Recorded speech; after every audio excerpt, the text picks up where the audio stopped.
आज पूरे दिसंबर के महीने में 2 साल हो गए कोविड-19 नाम की जो डिज़ीज़ है, एक नया नोवेल एजेंट सार्स कोवी-2 जिसको नाम दिया गया है, उसको आए हुए 24 महीने से पूरा विश्व इस चुनौती से जूझ रहा है।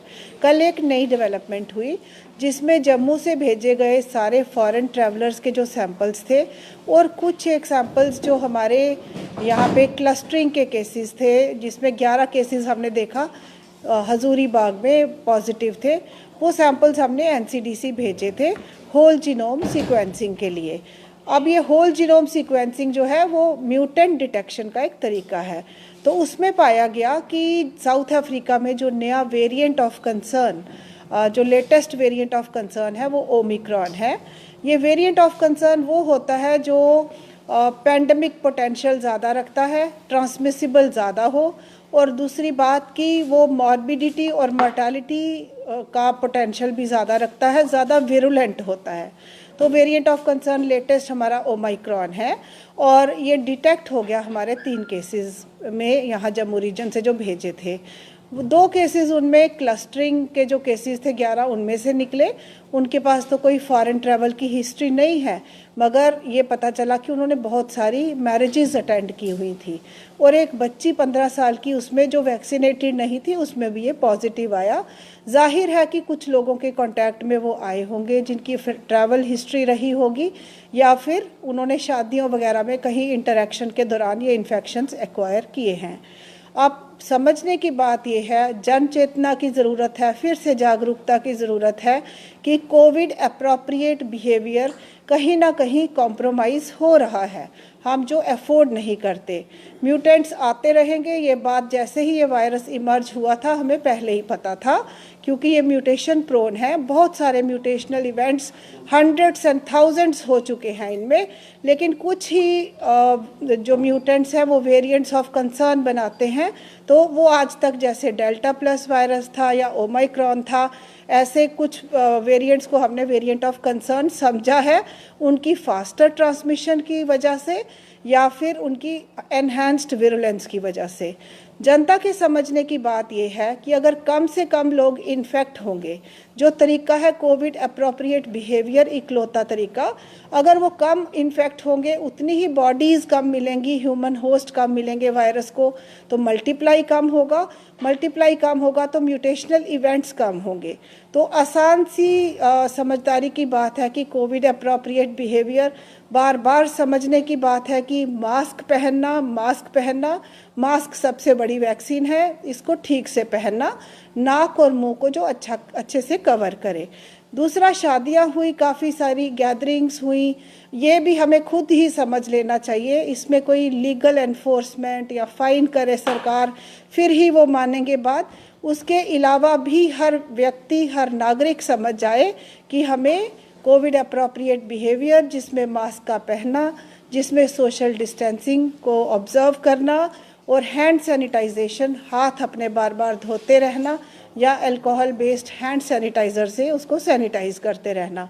तो आसान और छोटे छोटे तरीके हैं कि ये महामारी, नहीं तो इस वायरस को हम समझते हैं, जानते हैं कि ये कभी भी वायरस तैयार है, कैसा रुख इख्तियार कर ले, जिसमें अगर कोई विरुलेंट म्यूटेंट फिर से आ जाए, और हम डेल्टा प्लस का जो प्रकोप है वो पहले ही बहुत बुरी तरह से भुगत चुके हैं।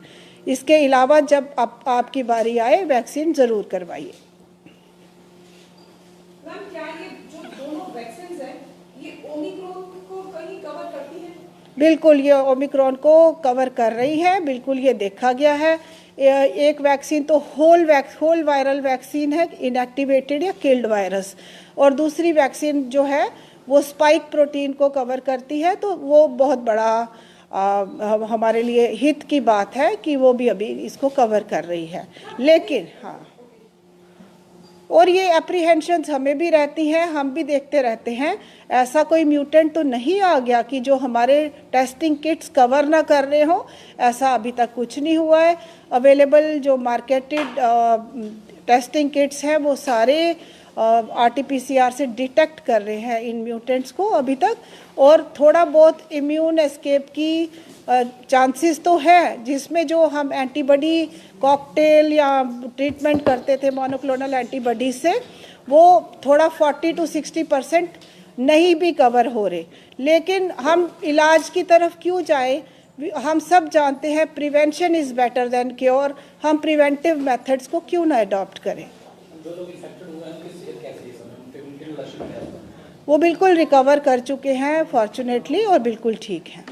क्या ओमिक्रॉन को टेस्ट करने के लिए, इसकी जांच करने के लिए कि ओमिक्रॉन से पर्सन इन्फेक्शियस है, उसके लिए RT-PCR ही टेस्ट अनिवार्य है या कोई और टेस्ट करवाना पड़ता है? RT-PCR से जो जैसे ट्रैवलर्स वगैरह हम उनको कवर करते हैं, जो ऐसे देशों में जिधर ओमिक्रॉन काफ़ी एस्टेब्लिश्ड है, वहाँ से जो ट्रैवलर्स हैं, इनफैक्ट 100% ट्रैवलर्स, फॉरेन ट्रैवलर्स को एटलीस्ट हम RT-PCR से टेस्ट कर रहे हैं। और जो पॉजिटिव टेस्ट होने वाले हमारे पेशेंट्स हैं, उनका सैंपल्स जो हैं जीनोमिक सीक्वेंसिंग के लिए NCDC भेज रहे हैं, और जल्दी ही हम अपने यहाँ भी ये सीक्वेंसिंग जल्द इस्टेब्लिश करने की कोशिश भी कर रहे हैं।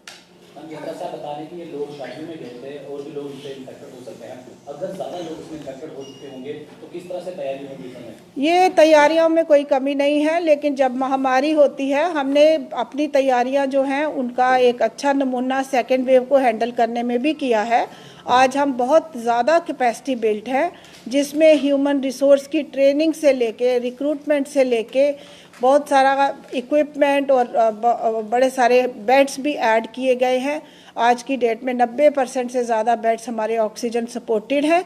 वेंटिलेटर्स की भी कोई कमी नहीं है, लेकिन वो नौबत ही क्यों आए, सबसे अच्छा होगा कोई अपने आप को इन्फेक्ट ही ना होने दे। जहाँ देखा गया है कि बात हो रही है, अनुमान लगाया जा रहा है जो ये ओमिक्रॉन वायरस है, ये बाकी वायरस से 3 गुना ज़्यादा जल्दी स्प्रेड होता है। क्या हम कह सकते हैं कि पैंडेमिक का जो आने वाला दौर है, ये वर्स्ट पीरियड गिना जाएगा? और बिल्कुल ऐसे इम्कान बने रह सकते हैं, ऐसा प्रेडिक्टेड भी है, और स्टैटिस्टिकल प्रेडिक्शंस भी ऐसा कह रही हैं। वायरस ज़्यादा ट्रांसमिसिबल भी है, 4.2% ज़्यादा हायर ट्रांसमिशन इसका बताया गया है, रिसर्च ने प्रूव कर दिया है। लेकिन आने वाला कल कैसा होगा वो अनप्रडिक्टेबल मैं कहूँगी कि वायरस ज़्यादा म्यूटेंट होगा, म्यूटेट करके ज़्यादा विरुलेंस की तरफ जाएगा या लेस विरुलेंस की तरफ जाएगा, ये अभी कहा नहीं जा सकता। लेकिन चांसेस ऐसे म्यूटेंट्स के आने के बने रहते हैं, और फिर मौका ना दिया जाए, नए नए ह्यूमन होस्ट्स मिलेंगे तो म्यूटेशनल इवेंट्स ज़्यादा से ज़्यादा होंगे, और ऐसे चांसेस फिर बने रहेंगे। तो एक ही तरीका है कि वायरस को ज़्यादा ह्यूमन होस्ट्स ना मिले, ताकि म्यूटेशनल इवेंट्स भी उतने ही कम हो, और ऐसे जो रुख ले रही है पैंडेमिक, वो उसके चांसेस भी कम हो जाए।